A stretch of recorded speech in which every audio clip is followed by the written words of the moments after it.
say yeah. Yeah. Say yeah. Yeah. Cooking in the kitchen, showing up on time, drinking on the weekend, sometimes every night. I just want a day off. Say yeah. Yeah. Say yeah. Yeah. Making aspirations, try to stay on track. Take your mind to aspirin for your back. I just want a day off, so we can hang out in my tree house. Say yeah. Yeah.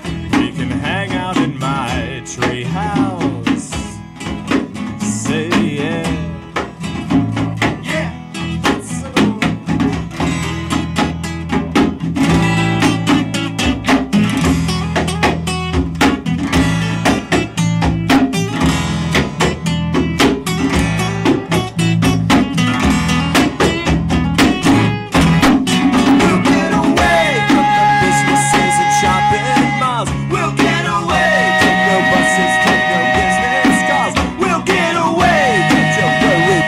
Bugs or the bees, or the birds, or your boss while you're in my tree. Just say yeah. Yeah. Say yeah. Yeah. Say yeah. Yeah. Say yeah. I just want a day off, so we can hang out in my tree house. Say yeah. Yeah. We can hang out in my tree house. Say yes. Yes.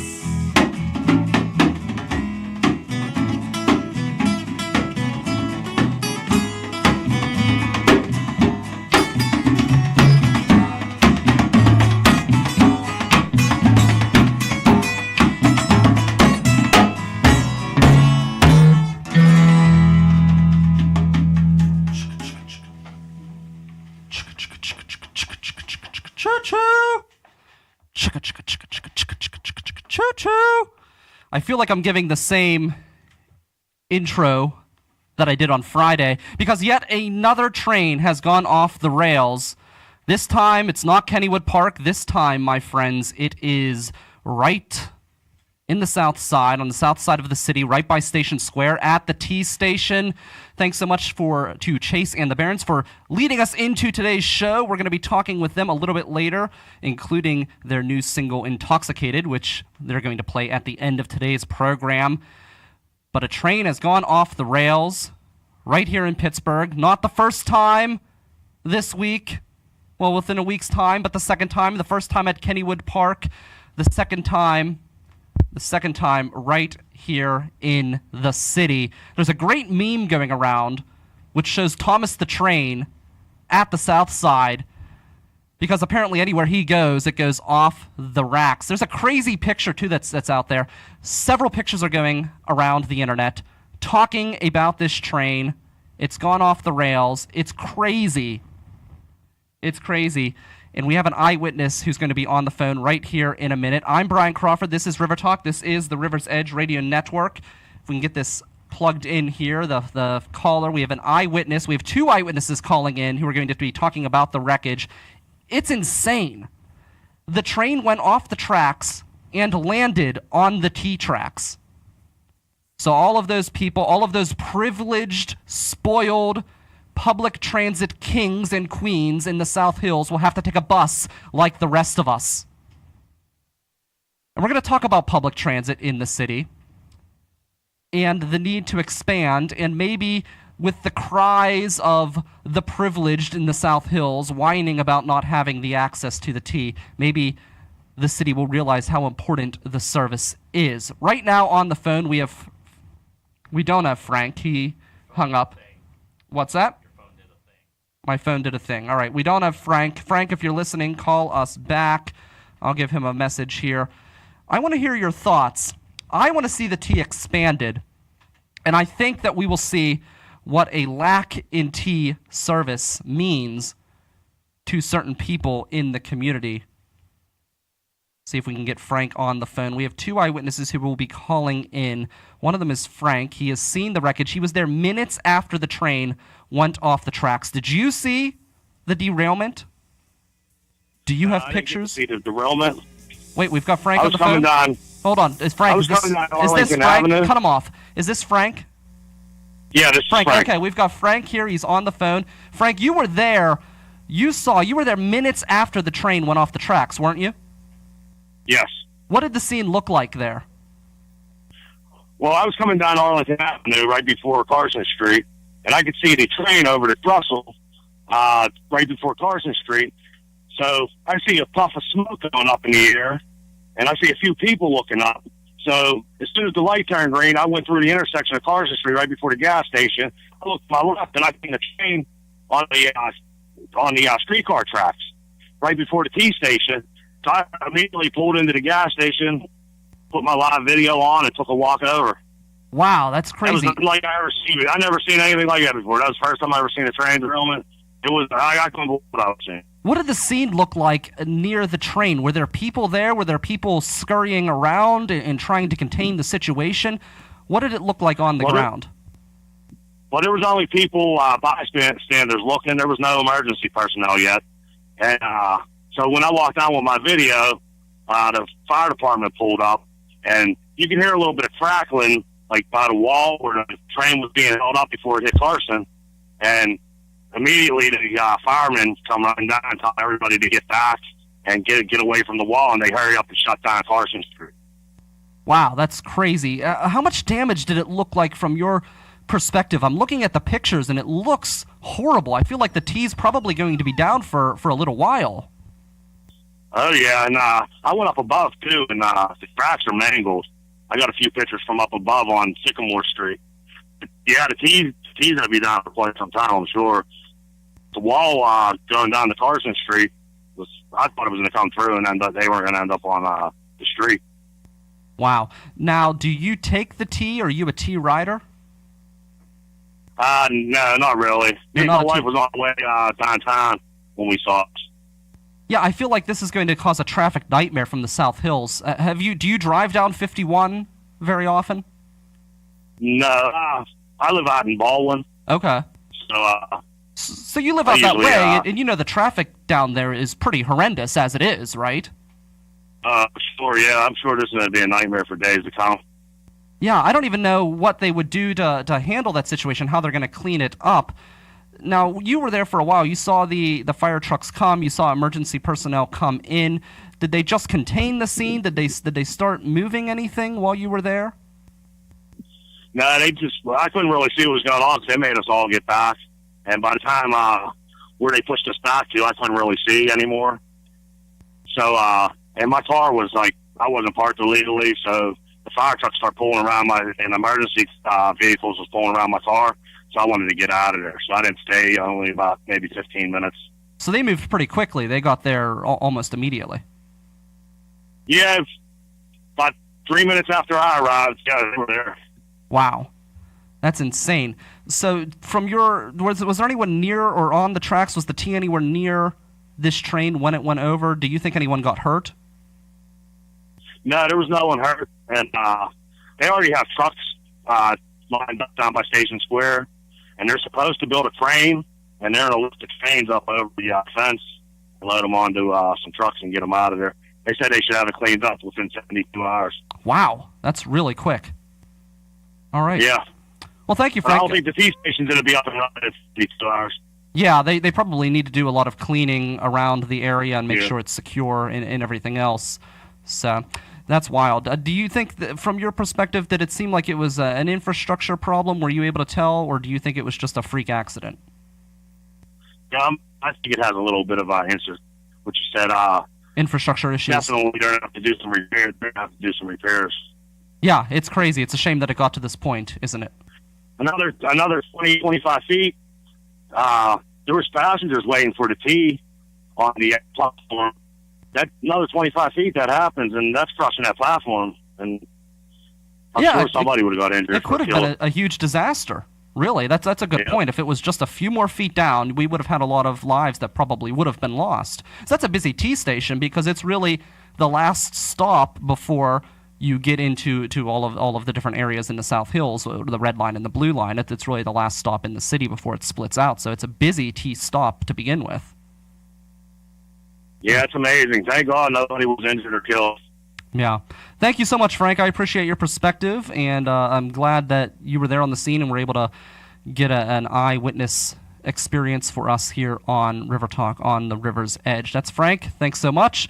We have another eyewitness who's going to be calling in a little bit. I want to hear your thoughts. Frank seemed to think, from his perspective, and not that he's an expert, but he seemed to think that there were infrastructure issues that led to this derailment. And I think that's a big issue in this area. There are so many infrastructure issues, especially with rail. We don't have enough of it, and the rail that we do have... Hello? The rail that we do have is in disrepair. Lots of work needs to be done. Hello? All right. The microphone sounds like it's farting. If you're listening to us live, maybe that's a new feature. We'll call that a feature here on the River's Edge. Farting microphone. Is that coming across the stream? If so, let us know. It's not me. It's Zach. He's passing wind back here behind the desk. Just because I'm a professional, I'm still standing here, unfazed, because I believe in excellence in broadcasting.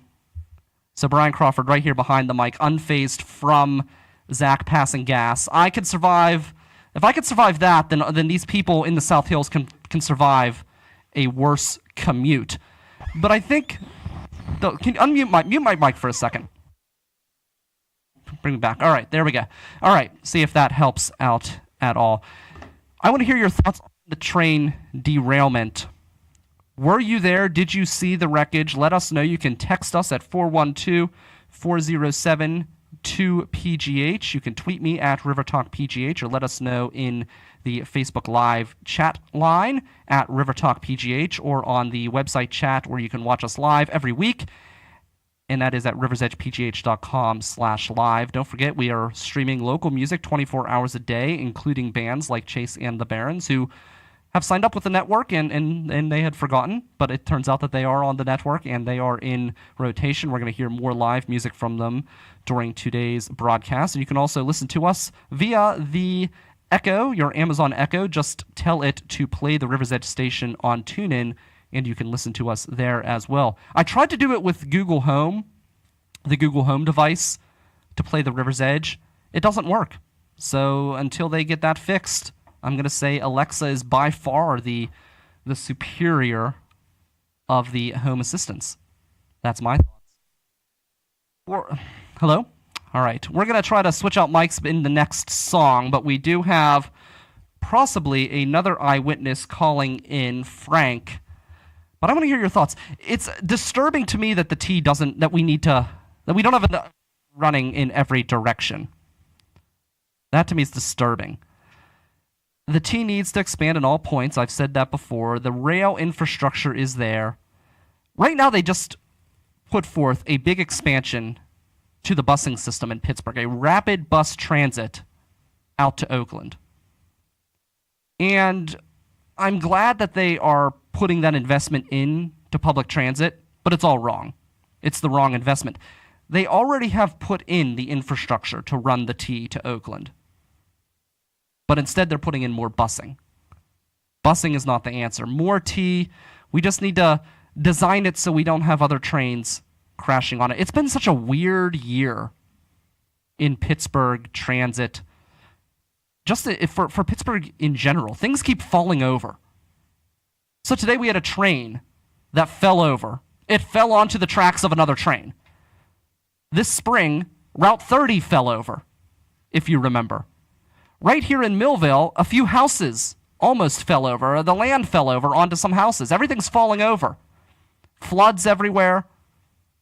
Roads falling, everything falling. trains falling. Is this the apocalypse? Is this like some sort of Pittsburgh version of the apocalypse? I actually worried about that. Where I live, during the great flood of 2018 here in Millville, I live up on a hill. But literally there's a house above my house on a hill. And I thought, with everything falling over, is there a chance that the house is going to fall onto my house? This radio broadcast right now, it may not be happening. It may not have happened if a house fell on me. I'd be like the Wicked Witch of the West, laying there with a house on top of me. I feel like I'm the good witch, though. I'm Pittsburgh's moral compass. I'm trying to solve the transit issues here in this city. The governor, if you remember, I told you on this show, the governor is investing a ton of money to fix up the roads, and that's a great start. But imagine if we got even more money. Imagine if we got money to expand the T. I almost wonder if we would have been better off if Dan Honorado had beaten Tom Corbett for governor. So you had two guys, right, running for governor. Dan Honorado, Tom Corbett. Democrat, Republican, both from Pittsburgh. And after 8 years of Fast Eddie Rendell just sending all of the cash to Philadelphia. I don't know about you, but my teat was hurting from Philadelphia sucking from my teat, pillaging my wallet, all at the hands of of Ed Rendell. But then we had Tom Corbett, Dan Honorado, two Pittsburgh guys, and I thought finally the cash flow will come our way. And say what you want about Tom Corbett, and there's a lot to be said about his incompetence as governor, having everybody in Harrisburg as a Republican and not being able to accomplish anything. Really anything. It was just pitiful. But he was fair in how he spent the money. We didn't get the goodies. We didn't get the $10 million library. We didn't get expanded tea service. And I often thought, what if Dan Honorado was the governor? Because Dan Honorado is the one who built the tunnel to the North Shore, which was a terrible mistake. And I think that tunnel, though I'm in favor of expanding the T, I think the expense of the tunnel and running it underground, which caused a huge expense, I think everybody's now turned off from expanding the T. When really we need to invest that kind of money into the T, but above ground. The T goes above ground everywhere except for downtown Pittsburgh. Once you get past Station Square, the T does not go underground again. It's just a train that runs along the surface. And that's really what we needed to the North Shore. You've got 3 bridges, and one of those bridges going across the river is closed just about every weekend throughout the entire summer. You don't need 3 of them. You don't need 3 bridges. Literally every week, one of them is closed. So what I suggest is converting one of those bridges into a T bridge. They should have run it above ground. It would have cost them a lot less money. People wouldn't be miserable and turned off to the concept of the T. And then you could have expanded the T everywhere. Can you imagine a downtown driving experience where there are no buses? I know it sounds crazy. You think that there's probably something a little more potent than coffee in this mug that I'm drinking out of, but no, I'm serious. The T already reaches all points downtown. Imagine if the buses just brought people to the T, expanded the service everywhere. Less buses so you can save money, or the same amount of buses, but the buses just run within the neighborhoods, just loop through the neighborhood, bringing people to the T that they can then take downtown and reach every point of the county through a T station downtown. That's what I'm talking about. So much less congested downtown. You don't need a bus that stops every 20 feet on Smithfield Street. It's just not necessary. What you do need is you need buses to take people to the T and then downtown, and then you can get everywhere. It would be beautiful. It would be amazing. I bet you Dan Honorado would be on board with that. But we got Tom Corbett, the man who couldn't get anything done. Actually, Tom Corbett, from what I have heard, which this blows my mind, this is according to the Liquor Control Board, Tom Corbett actually restricted alcohol in his campaign to make it more free-flowing. It's crazy. He was a big fan of privatization. But to push the privatization through, he actually limited what the LCB was able to do as far as expanding hours and making liquor more convenient. So he tried to make it more difficult in order to push that privatization agenda. If you've noticed under Tom Wolf, it's a lot easier to get your alcohol now. It's in more places. You have it in more grocery stores. You have expanded hours. You have Sunday hours. And that's all stuff he was able to do without privatization. And I'm not saying that privatization, that we shouldn't go that route, or that we should. What I am saying is that you shouldn't inconvenience your constituents in order to push through your agenda, especially when he couldn't even get it done with a Republican court system and legislature. It's crazy. Anyways, the point is, we need more public transit. What are your experiences using public transit? Have you seen the derailment, or the derailment of the train? Let's see, we've got some comments here. Oh yeah, Andrea brings up a good point. She says, thank goodness that this happened on a Sunday, not during the week. Can you imagine if this happened during rush hour? What a nightmare. That would be something to watch. We've got Chase and the Barons. They are here. We did not get our second call, but that's okay, because I think it's good to get that off of my chest. The infrastructure issues in the city. Are you someone who uses the bus? What are some of the changes that you would like to see? Clearly, these guys chasing the Barons, they did not take the T to get here, I'm imagining. Otherwise, they had a really interesting experience, and if so, I really want to hear how they got here, because that would be a story to hear. Thanks to Frank for calling in. It was great to get a eyewitness view of the situation. It looks crazy. I may drive down there after the show just to see what's going on. But then I'd have to pay for parking. That's the thing. You go down to Station Square. I was at a show a few weeks ago at the Hard Rock Cafe, and it was a good show. I don't mind that area. I like that area, but you have to go to the parking garage, and it's at least $10 for parking. $10 for parking. Who in the hell wants in the South Side? I went there the other day. So we have big news coming out on the River's Edge. Stay tuned. Follow us. Follow Sorgatron Media as well. We'll be announcing the news there. But there's some big things happening on International Podcast Day, September 30th. And that news will be coming out soon. I'm really excited. But I got a big news the other day. I got big news, really exciting news. I, Brian Crawford, Pittsburgh's moral compass, your voice of reason among three rivers of chaos, is stepping onto the international stage. And more information about that will be coming. That's what we like to call a tease. So you have to stay tuned and listen in to find out more information. But I got this news. I was so excited. I said, let's get a drink, hit up a few people. And Vincent Didiano, who hosts our newest program, the movie news and review show, P.O. Vincent, he said, yeah, I'm working a job at the over the bar in the South Side. He said, come on out. I drive there. I drive around. I find a park. First off, I am coming from the North Shore. I went the wrong way. Had to go all the way up through Mount Washington. It was a huge pain in the ass. I finally get to the South Side, and I go to park, and the meters are running until midnight. I remember the mayor tried to push that through, the money-grabbing Bill Peduto.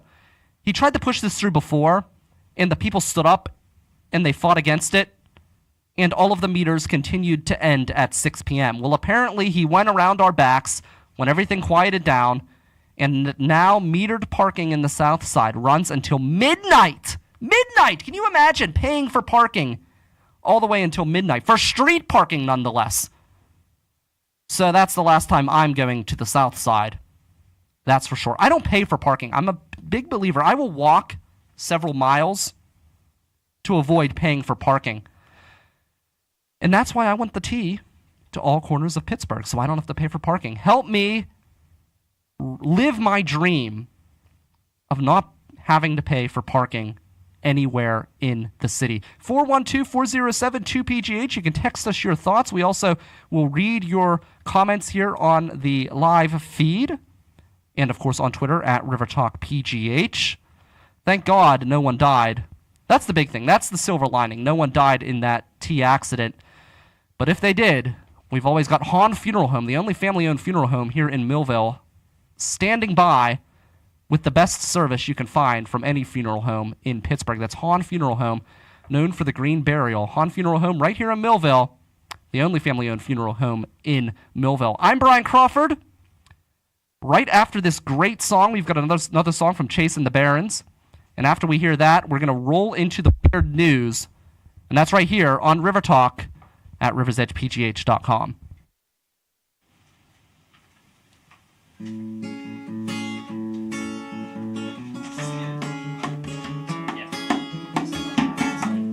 I wear sunglasses sometimes when it's not bright. I don't need to look them in the eyes. I don't need to look them in the eyes.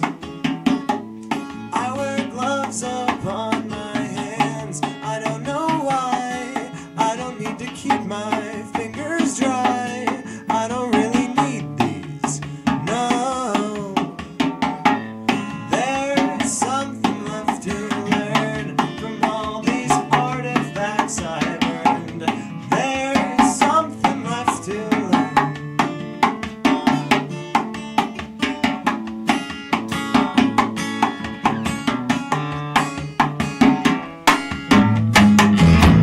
I wear a watch upon my wrist. I don't know why.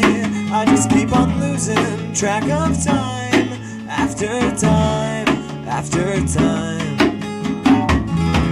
I wear a lampshade on my head, but I'm not bright.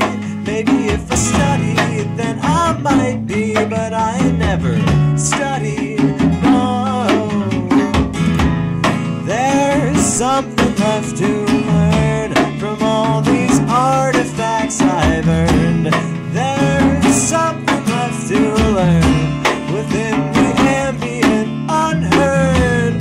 There's something left to learn from all these artifacts I've earned.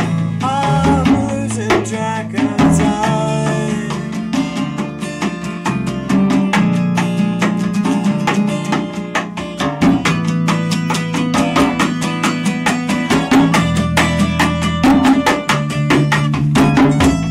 All these objects that encompass my whole life, they keep repeating, they keep me fleeting.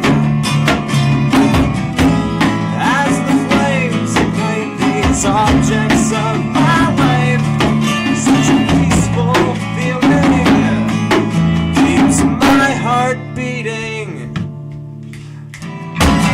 There's something left to learn from all these artifacts I've earned. There's something left to learn within the ambient unheard. There's something left to learn from all these artifacts I've earned. I'm losing track of time.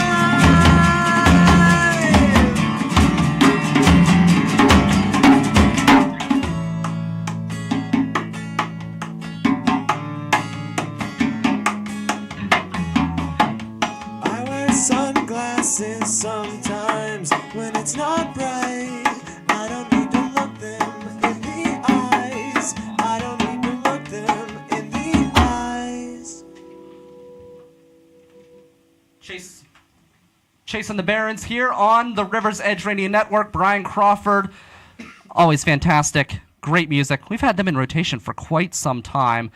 Finally got them in studio. It's the first time that they have been here in studio. I'm Brian Crawford. This is the River's Edge Radio Network, Pittsburgh's voice for local music. We've got your weird news right here. So some people in the world just love being filthy. Filthy animals, disgusting pigs. You know who I'm talking about. I'm talking about the people who don't wash their hands when they go to the bathroom. Disgusting, foul. There's nothing worse. And I've been on a campaign to shame those people for years. One time, when I was at a champagne bar downtown, I was in the bathroom, and I take a piss, I go over to the sink, I wash my hands, and I noticed the man who was standing in the urinal next to me walked right past me. Never stopped at the sink. Didn't even slow down to consider it. He just walked right out. He's at a fancy joint. There he's in a suit. A champagne bar. It's a place, you expect people to be a little bit cleaner. He walks out. I see him. I'm sitting there at a table with some friends, and I see the guy on the dance floor with a girl. And I tell my friends, I say, that guy over there, he didn't wash his hands.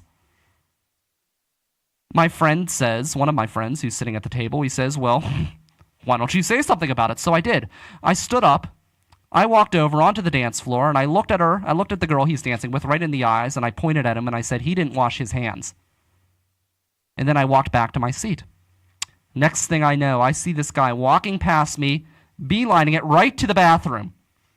She made him go wash his hands. I stopped somebody from getting a cold right there. I helped do my part in making the world a cleaner, a safer, and germ-free place. Bad germs, because bad germs are the germs that go away when you wash your hands. And people out there say that you're not even supposed to use hot water, but that's not true, because all of the signs for all of the restaurant employees, they all say, use hot water 20 seconds and scrub thoroughly. There's a new product out there that Amazon has that I think could help in the fight against unsanitary behavior. It is a giant ass nose that sticks on the wall, and you literally squeeze the nostril as if you're going to blow your nose, and it releases soap from the nose. So if you have some fool who for some reason just wants to live a filthy, disgusting life, they can at least wash their hands and imagine that they're washing their hands with snot. This actually exists. It's pretty interesting. It's a giant nose. You squeeze it, it squirts out the soap like snot running from your nose. I think this could maybe trick those people who are spreading filth and contamination in the public sphere into a more cleanly lifestyle. It's a good idea. So I know I would not have one in my house. In particular, I can't imagine somebody would put this in their house. I feel like it's the tackiest looking thing in the world. Can you imagine that being on your wall, a giant nostril? I have this Kleenex box that is a tiki head, and you pull the Kleenex tissue through the nose. That's cool. That's story one. The second story has to deal with a Florida man. A Florida man, of course. A Florida man who has taken vengeance on 7-Eleven. This is fantastic. The 7-Eleven on the North Shore. See, I wouldn't do this to them because they provide decent service there, but there's always panhandlers outside, which is fine, but they're super, super aggressive panhandlers.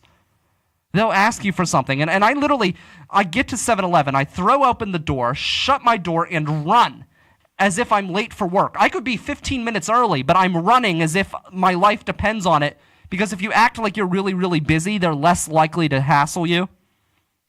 But this man was so upset at 7-Eleven that he had dumped a porta potty, the waste, right in the parking lot at 7-Eleven. Can you imagine the stench? That actually might be a good idea on the North Shore, because if we just fill the parking lot with feces, maybe that will send the panhandlers away. Because just because you're a beggar, that doesn't mean you're untidy. In fact, I would take a clean beggar over a ritzy, unwashed bathroom menace any day. And then our third story, this one's great. Goats have invaded a neighborhood. And the last two stories come from the Huffington Post. Goats have invaded a town. They've come in and they have taken over. Here's a tweet from a guy named Joe Paris, the local TV guy out in Idaho. He says, breaking, about 100 goats are on the loose right now in Boise. They are going house to house, eating everything in sight. Nobody has a clue where they came from. Updates to follow. And then he posted a video of the goats and has coined the term Goatapalooza 2018. The goats have just stormed this neighborhood. They're eating everything in sight. I think it's incredible. Here in Pittsburgh, we have formed an alliance with the goats. Do you remember the stories about the goats on Polish Hill, where we imported goats? We imported goats to Polish Hill to eat down the weeds. I'm wondering, could we hire that team of goats to eat away the wreckage from the train derailment at Station Square? 412-407-2PGH, 412-407-2744. You can text us there with your comments. You can tweet me at RiverTalkPGH, or you can hit us up on the Facebook Live feed. Do you think goats could do the job? Could goats clear out the wreckage? Could they be hired?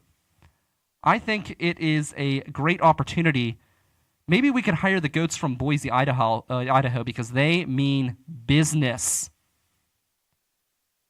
What are your thoughts on expanding public transit? Now that the whiners, the privileged in the South Hills will be cut off from the T, will the city finally listen? Will they expand the T to all corners of the county? Will the county listen? I want to hear your thoughts on that and more. But we're going to bring in Chase and the Barons. We're going to talk a little bit about what they are doing. And before we do that, we're gonna get them ready. Are they ready on the camera?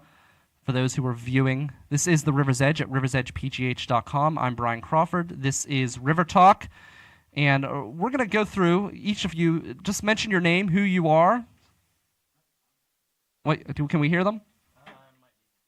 All right, we got to get them up. We got Chase here. We'll start with Chase and we'll go down. Cool. Yeah, I'm Chase Barron of the Barons. I'm Mike Saunders of the Barons. Jacob Rieger, my name. Jake Stretcher. Got Jake and Jake here as well. So great. So you guys are here in studio. It's your first time. You guys were in rotation on the River's Edge, and I talked to you, Chase, about getting on the network. You're already on the network. How about it? And you said that it may have been somebody else who signed the form, but I looked and it was you. It was me. The question is, were you on the T? Did you forget? Because your memory is not all there. Fair enough. It could be like a split personality thing. I'm just maybe going around signing up for stuff and totally unawares. So you've got a new single that is coming out. What is the name of that single? Okay, so that single came out. Oh, it came out. On the date of April 20th, 2018. Just right over there at Mr. Small's Funhouse, we had a party. The song is called Intoxicated, the first single that's going to be one of the songs on our first full-length album that is wrapping up right now. Nice. When is that expected to come out? By the end of the year. By the end of the year? Yeah. We're listening. We're getting the final masters this week, and then we just started ordering all the material we needed to make the artwork for it, and then we're gonna do a couple months of promotion and kind of sending it out to people, and then it'll be released. Yeah, I mean it's the culmination of the songs probably started getting written 2 years ago, and then we started tracking last October, so hopefully it'll come out soon. Have you been working on it all summer? Yeah, we've been working on it intermittently, starting last fall. It's been. Now I saw written somewhere that you guys have performed 100 shows this year. Is that accurate? Last year. Oh, last year. This year we're chilling out a little bit. Okay. I was going to say, because it's hard to keep up with that kind of schedule whenever you're recording an album, right? Absolutely. Yeah, that's why we're taking it easy. And we're trying to get a little out of the cover scene, because we were very avidly seeking those high-paying, let's play cover songs all night and make money in a bar type of shows. And now we're trying to get into the avenue of let's push our original material and see if something can happen that way. That's awesome. Yeah, I mean, it's fun to play covers because you know them, but I think it's more, at least I would imagine it's more fulfilling to come up with your own material and play that. Is that accurate? Certainly. I mean, I think the cover shows helped fund the album. That was like the biggest thing. But what we noticed is when we played them, there could be 50, 100 people at a place, but they would be less interested in like following the band afterwards and merchandise and just like getting to know us than if we played to a crowd of 15 people at some festival where we just played like all original material and maybe like one cover song.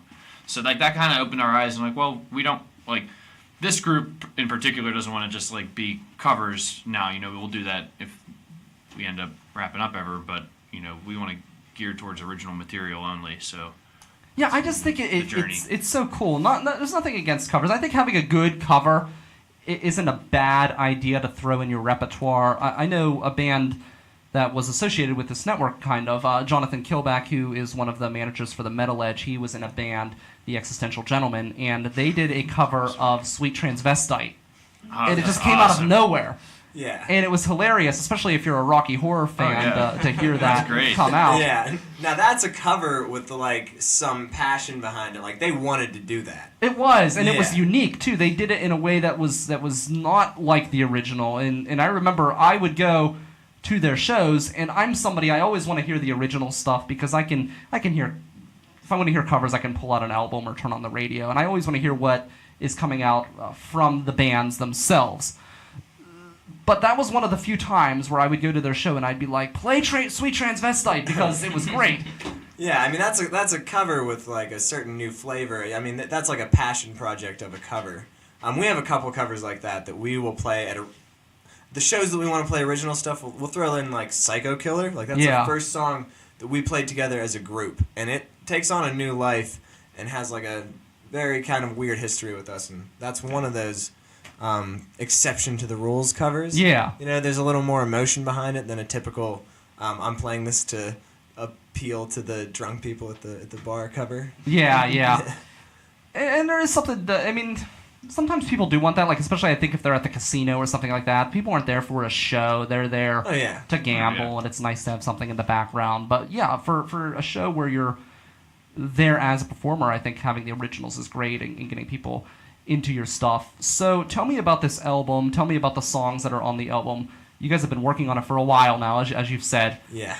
So what's special about it?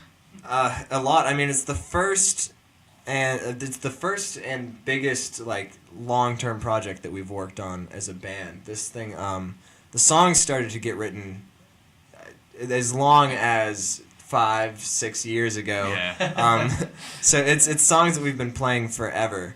And we've just been pouring pretty much everything we have into it. It's kind of the, let's see what kind of potential we have. It's the first thing that we're going to really push to as many radio stations as possible. We're trying to use this album as like a platform to redirecting the band into a more, hey, we're artists, not just a cover band. Yeah. Into a new avenue. And the songs all explore a vast variety of topics, but they I think encompass what we are trying to do as a band. It expands a lot of genres, but it's all rock.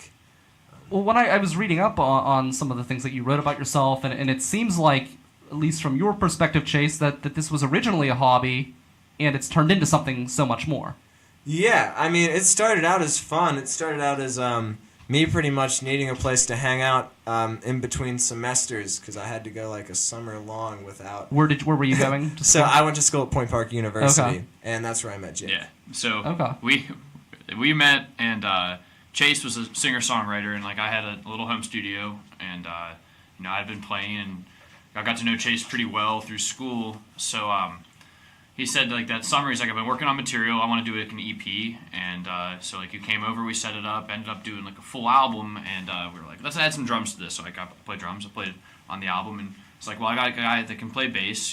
Chase had done it on his previous record, but like we brought someone that's like their main instrument is can bass. So play bass. brought Jake in, and we're sitting there, we'd finished the album, which we were really happy with, and we're like, you know what, we sounded good together. Let's like keep jamming a bit. Jake and I were in another band at the time, and we're like, we got spare moments and like more of a creative outlet for us, and we started playing, and Mike and I had been in a band with Jake as well in the past, and I was like, we need another guitarist in this group. We need to rock a little bit harder, and so we got together. We brought a sax player over that Jake knew from high school, and that kind of got it. And when we realized that we had music that we were like really connecting with, we were like, all right, we have a product here that we're really happy, and we played some shows, got some good feedback, and you're like, let's take this to the next level. This isn't just let's get together on Friday. This is Monday through Friday we get together, and then Saturday and Sunday we're playing gigs, and we'll do 4 gigs next week, whatever we can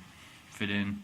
Yeah, that's great. I feel like that's got to be so exhausting as a musician, because I know I get tired coming to the studio all the time, but I have a place where I'm located. I don't have to tear everything down, rebuild it, tear it down again. I feel like there's so much of a drag, just like from your mental standpoint, not so much physical, but mentally you're just like, oh my goodness. Is that something you experience when you're playing out a lot?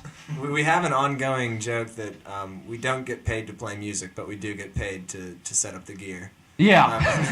That's pretty much how it is. The best is that I actually recently forked over a couple $100 on a second amp just so I didn't have to take it to gigs, and I can leave one at the rehearsal space. Well, that does make a huge difference, doesn't it? I know. Changes your life. Yeah. He's got a second drum kit now. Yeah, I was like, Chase is like, I have a drum set at my parents' house. I'm like, bring it here. I don't have to set mine up every time. We can like keep it in the cases, keep it packed up, and I'll just have like this set here and just not mess with it. Well, we finally got to that point. So this studio started as a studio where it was a closet in an attic at my house, and then it grew to a very, very small studio over the hill that would have been flooded in the recent flood. We escaped that one, but we didn't escape the fire, which brought us here, the Millville Studios fire. But now I finally have an extra set of mics, one of which you're using, Chase, so I don't have to tear down the studio. I have extra XLRs. I have little boards that we can take with us. And you're right, it makes such a difference. It's such a stress reliever to be able to just grab something and go instead of tearing everything apart, rebuilding it. And especially here, where we have multiple people that use the studio, when we would tear down the studio for an event, I would have to come back that night and make sure everything was up and running for the next morning because someone else was coming in here to use it. Oh, yeah. So, yeah, I completely sympathize with that. Yeah, it's brutal. I mean, Saunders, too, is in another project. He's got another band going on, We Were Telepathic, and... Oh, okay. Yeah, another great band. I'm familiar. Yeah, so he's always lugging his gear around. Ugh. I just leave it in the car at this point. It's just like, it's probably horrible, but I'm just like, it's just staying in the car. What are you supposed to do? Yeah. You have to, you know? We've been trying to. We bought a PA system because it helps you get so many gigs. Because a lot of people don't have it, and then you spend 2 hours setting it up. You play this 3-hour long set, and then you're like, all right, well now we tear this down, and you're like, all right, I just play. Do you charge more if you have to set up a PA? Oh, for sure. I would imagine. Absolutely. At So. first, you didn't think to charge more, and then you realize that you can charge more, and then you're like, this is actually what you're paying us for anyway. It's like people are like, well, if you played for an hour less, can we pay you less? We're like, not really, man. No. Like, we'll play for as long as you want us to. It's the PA you're paying for. Like, setting this up is horrible. Well, sure, and then also that limits you from what you can do. You can't hook up 2 different gigs that day. Like, you can't book 2 different things. My friend Michael Sorg of Sorgatron Media, who I mentioned earlier, he will charge for camera shoots. He does professional video work, and somebody tried to do the same thing. Who I knew they wanted to hire him, and they said, well, what if you're only here for this little bit of time? He said, yeah. It's still the same rate. I can't go anywhere else and make that money up today because I'm here working on your project. Oh, yeah. So, It's a process. We have to take more cars to get to the gig, and loading in, loading out takes longer. It's just Yeah. we don't mind doing it when it, works out, and it's not like we're hauling gear into our cars at 4 a.m. because, we've parked half a mile away, but we're getting past it. Here with Chase and the Barons, and it was funny because I knew of the band and I had been following you guys and knew what you had been doing, but I did not realize that your name was Chase Barron at the time. It still is, yeah. That's a fantastic name. Yeah, it works. I've been getting that for a while. You utilize that name for everything too. I've Yeah. seen so many different ways that you've turned it into different phrases. Oh yeah. Baron Casual, definitely being one of the new phrases. Yeah, that's our outfits today. Normally wearing colorful pants and ties, but we're like, all right, well, we're in a radio studio. We had 2 gigs the past days, and let's take it easy today, Baron Casual. We'll wear a nice shirt and Converse. We'll be good. It feels weird. We hardly go anywhere without ties on, and today we feel kind of like naked up here. It's a little strange. It's strange. You still got the collared shirts Yeah. though. Yeah. Couldn't go that casual. Yeah. Here I am. I feel like actually I'm wearing a collared shirt today too. I didn't even realize that. I never come in here with a collared shirt. Part of So the band. yeah, I felt inspired. I knew you guys were coming on, and I just knew I had to class it up a little bit. Yeah. There's like an instinct when you wake up in the morning and I go into my closet and I know that I need to wear this shirt and tie. That's pretty much how it is. It is But as awesome. far as the Baron puns, we also, our social media is the Baron Chaser. Like it's Baron. Yes, I saw Yeah. that. That's great. Yeah, the dad jokes don't stop. We had a mixed drink called the Baron Chaser at one point. We That's did. incredible. Yeah, we were playing at a bar consistently, and it was just like a shot of Fireball with whatever liquor of your choice you wanted as your drink on the rocks. It was pretty great. I love Fireball because it is the weak man's whiskey. I don't like whiskey, and Fireball isn't really whiskey. Yeah, it definitely is. If I have like a friend that doesn't drink whiskey, that's usually their gateway. That's what I order all the time because everyone's like, "Hey, can I buy you a shot of whiskey?" And I'm like, "No, but if you really want me to do a shot with you, get me that weak ass shit because it has no bite to it." It's and all I good can until drink you've it. had too many bad experiences with it. It's too easy to drink. Well, luckily I don't even like Fireball. It's just something I can deal with. You're better off that way. So, yeah, I don't have more than one shot, and I do that shot begrudgingly. I'm just not a whiskey person. It's too sweet for me, and I know that sounds weird to say that I will use Fireball as an alternative because that's a very sweet whiskey, but it's a different type of sweet. It's a Yeah. completely different type of Cinnamon's sweet. What's that? Cinnamon's always nice. It is, yeah. Cinnamon's it's a nice sweet. It's not that cake sweet, if you know what I mean. Yeah, it's not maple syrup. Yeah. Gotcha. So, not a big fan of whiskey. So, what's next for you guys for Chasing the Barons? You've got the album release party coming out. That's going to be exciting. Yeah, well, what we just did recently, too, was we released a live performance on the X. So we played Okay, on nice. 105.9 The X back before Intoxicated dropped. That was like the early week before April. In April, yeah. Yeah, and just recently, we've been sharing the files around with people just in MP3, and a lot of family and friends really like it, so we decided to just drop it onto Spotify and iTunes and everything, so Live on the X is officially out. You know, we Very cool. initially wanted to put the full-length album out a lot earlier, and anyone who's ever recorded will tell you, it just things get in the way, booking a studio time when you need it, or just getting in to retrack something. It's just difficult sometimes. So we're like, all right, well, we want to put something out to tide people over. We'll get some of the songs we've been playing live so frequently out. So the Live on the X, we played a bunch of songs that are in rotation at most of our sets. So we're like, this is good. We're really happy with the performance of it. So, and the mix was great, and Stacy and Abby were really funny to work with. Good personalities there. So it came through nice. Very Yeah, cool. yeah. So, and I mean, coming forward now, it's just about figuring out what that next single is and figuring out how to plan the release correctly, reaching out to all the radio stations we can and seeing what kind of support we can get. So we're trying to leave a good 3 or 4 months to do that after the album's done. So hopefully the album gets done soon, and then we can have you guys an album in 3 or 4 months. That would be great. Yeah. So, now that we've thoroughly plugged my competition, let's talk about... No, it's fine. Let's talk about Intoxicated, which we're going to hear in just a minute. Okay, yeah. So this song is the first single off the album. The Yes. album, overall, a lot of the songs on it deal with, I guess, relationships is some of the stuff, and then other stuff on the album is just about personal growth and becoming a good person. It's an uplifting album, but this song it explores falling in love with somebody, and just the metaphor I used was just something that I understood at the time, and the song's called Intoxicated. So it's just a fun play on words with the Nice. song, as you'll figure out as you listen to it. Nice. Excited to hear it. This is Brian Crawford. This is 105.9 WXDX on the FM dial. And actually, it's Brian Crawford on River Talk. This is the River's Edge Radio Network. Apparently covering train crashes each week.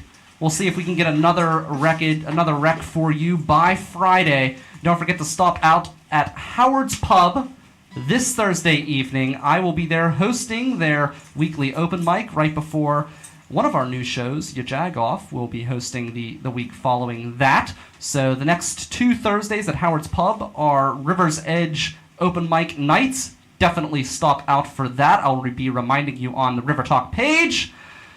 Looking forward to that. So maybe we'll see somebody from Chasing the Barons down there. That would be a good time. Yeah. We like open mics. Yeah. Alright. And speaking of the Ya Jag Off, we're going to be on one of their shows pretty soon. Really? Yeah, they're great. Yeah, I've known them sessions. for a long time.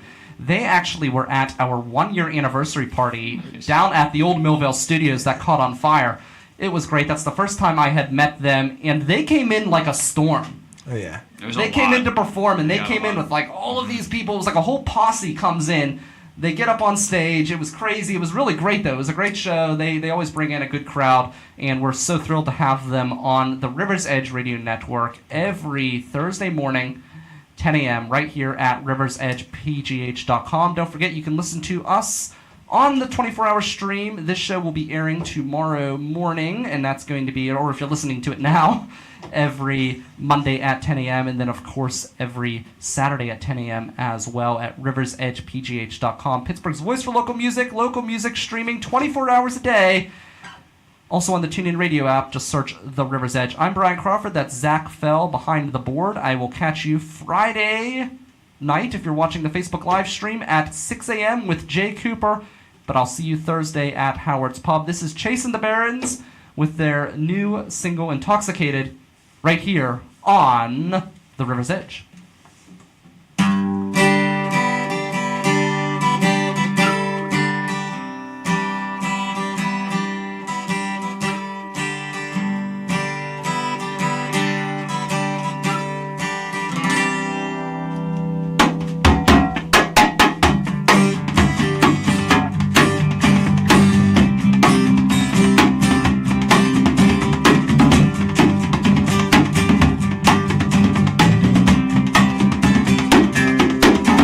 If I could bottle up the way I feel, I'd chug it all damn day.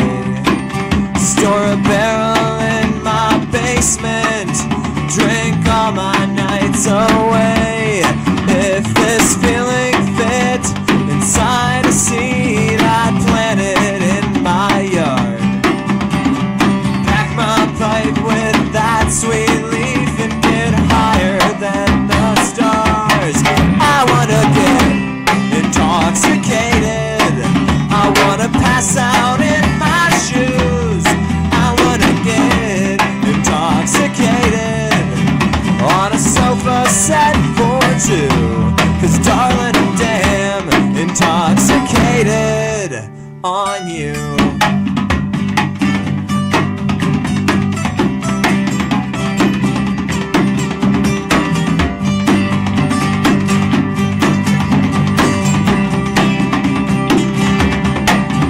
Your love were dripped on water, I'd put 10 tabs on my tongue. Trip into a fantasy where the two of us stay young. Hell, I'd even take a needle, I'd inject you in my arm. I'd probably get addicted, but you'd never bring me harm. I wanna get intoxicated, so messed up that I turn blue. I wanna get intoxicated on a sofa set for two. 'Cause darling, I'm damn intoxicated. Honey, I'm drunk on your love. Yeah, I'm tripping balls on you. I'm geeking out, I can't take it anymore. I know what we should do.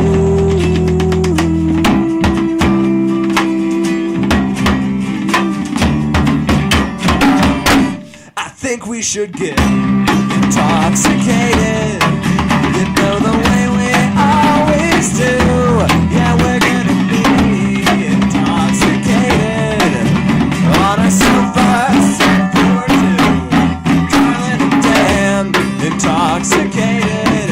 Honey, I'm drunk on your love. Yeah, I'm tripping balls on you. I'm geeking out, I can't take it anymore. You're the drug I can't refuse. 'Cause darling, I'm damn intoxicated on you.